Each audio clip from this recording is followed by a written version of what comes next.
India's chief economic advisor Kaushik Basu has warned that economic reforms in India will continue to face a roadblock till the next general elections in 2014. He acknowledged that reforms in India have slowed down in the last few years. He said, after 2014, you will see a rush of important reforms, and after 2015, India would be one of the fastest growing economies of the world. The new government, if in majority, would start with the reforms in a big way because there is a sense that the pace needs to pick up. Basu feels reforms have slowed down also because it's a coalition government at the centre, and he says there is a slowdown in decision making, and the unearthing of a series of scams is having an impact on the psyche of the bureaucracy that's not willing to take risks. Well, joining us now live from the United States, from Washington, D.C., Kaushik Basu. Thank you very much for joining us this evening. Your remarks, Mr. Basu, have triggered quite a political reaction over here. The BJP accusing the government of policy paralysis on the basis of what you've said. Is this what you were trying to say in the first place?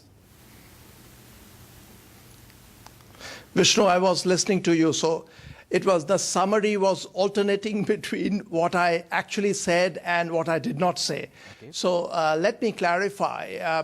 The lecture that I gave here, and which had a huge amount of engagement, audience and participation, was pegged around 2014, but primarily on a possible European crisis in 2014. So it was called the looming crisis of 2014, and it is about ECB loans which will have to be repaid then.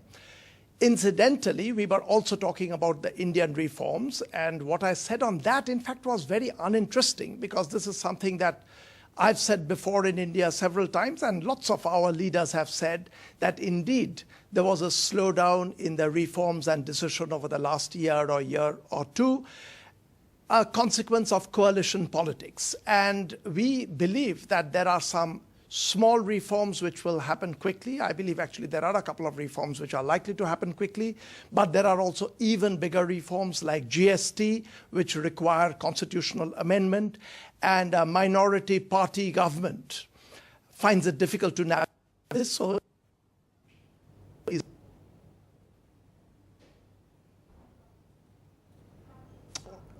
all right, let's just see if we've got that signal back up again with Mr. Basu. Or we're just trying to get that signal. But I think what Mr. Basu was trying to do over there was to clarify the situation. Those remarks of his have triggered quite a political row here in Delhi. That signal coming from the United States just a bit tenuous. We're trying to get that back. But among the points that he made, which was criticized quite heavily by a lot of people, was that the bureaucracy was averse to taking risks, and that the coalition nature of the government impeded growth possibilities as far as economic growth in the country was concerned. He said that there could be a rush of reforms after the 2014 elections. Now, the BJP has been quick to move into the scenario and has immediately said that this is a clear indicator of what they've been saying for a long time, that this government doesn't have the strength, it's too fragile to take any significant political or economic decisions.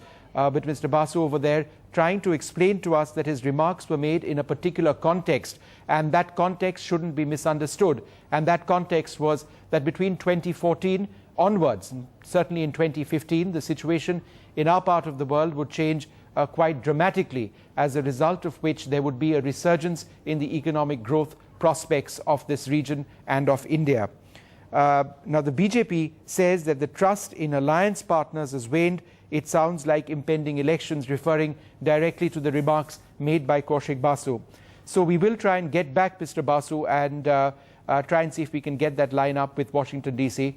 But before we come to that, let's just listen in on some of the protests made and some of the remarks made by the BJP. I am not at all surprised at what the Chief Economic Advisor of the Government of India, Mr. Kaushik Basu, has told the foreign investors in Washington. The fact of the matter is that this government has been suffering from paralysis in decision making. Today it is on a ventilator, and Kaushik Basu has merely stated the truth when he has said that we cannot expect any movement on the economic front until the next elections are over in 2014. India has the potential. India has the strength to move ahead. But the government of the day does not have the strength or the willpower to take it forward. Well, as we try and get back, Kaushik Basu, let's just listen in on what Montek Singh Ahluwalia had to say. This was in reaction to the political outburst, in a sense, that we've seen following those remarks by Mr. Basu. They've triggered a political slugfest. Let's listen in to how Montek Singh Ahluwalia had to counter that. I have no idea what people mean by reforms. I mean, there are some steps that we can take right now. There are, at any given time, there's a pipeline of things that needs to be done. Some are short-term, some are medium-term, some are long-term. So obviously, many things will take more than 2 years, but I completely disagree with the view that nothing can be done between now and the next general election. I think we have a very full agenda. Yep. And I don't even think it's right to say that nothing can be done through Parliament. I mean, the government doesn't have a majority in the upper house, so it must consult. Some of what it's trying to do, like a GST, which is, in my view, the single most important tax reform, requires a constitutional amendment. So it's not a simple majority you need. All right, we've got back Kaushik Basu with us. Mr. Basu, apologies for that. We lost that line with you. Montek Singh Ahluwalia making the point that there will be progress in the next 2 years. There will be efforts which are made. But you seem to indicate that because of various factors in the coalition nature of the government, no real progress can take place as far as economic programs being implemented and the like are concerned. So there's a divergence, it seems, of views between you and Dr. Montek Singh Ahluwalia. Actually, Vishnu, there is no divergence of views. The opinion that I expressed was that there is a looming European crisis in 2014. And 2014 was very important in my talk, and there was a lot of engagement on that because of the only interesting thing that I said in the lecture, which was the possibility of another European crisis in 2014. When it comes to India, the position I took was very, very mundane and ordinary, that what we have said, that there are some reforms, the biggest one being GST, which requires a constitutional amendment, for which indeed there were difficulties, and difficulties for a very, very interesting reason. Because everybody realizes that this is a good reform, that it is in the interest of some people not to give this to the present government. So that is what democratic politics is, and this will be difficult. There are other reforms, and I specifically mentioned some of them at this lecture, which I think will actually happen over the next 6 months, which I've asserted in India and I asserted in Washington. All this led to my view that once the European crisis of 2014 settles down, India will actually come right up on top of the league of growers in the world and may indeed be the fastest growing country from 2014.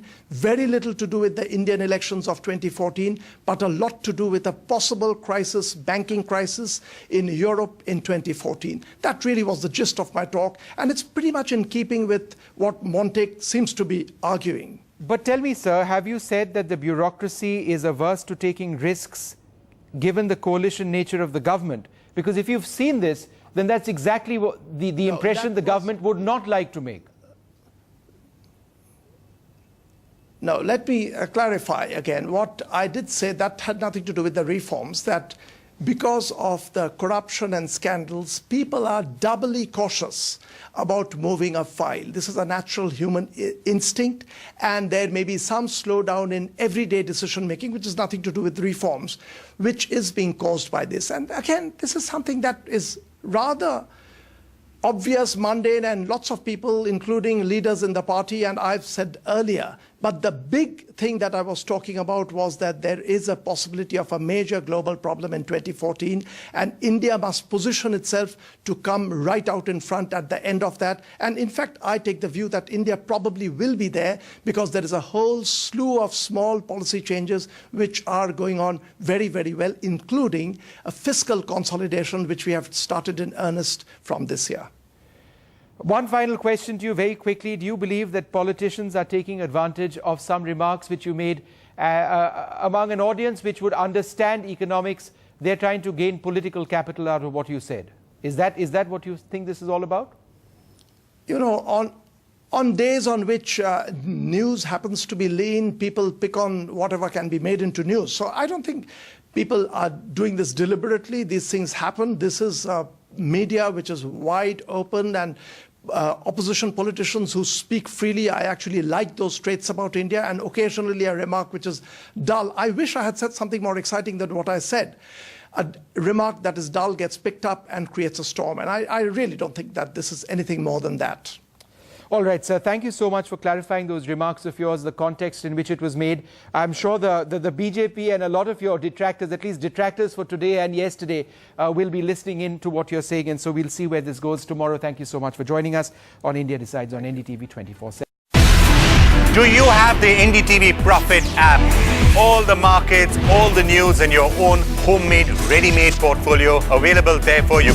We will right now answer what you should sell, what you should buy when markets are down. Download at ndtvprofit.com/apps. Get the best app from the channel you trust.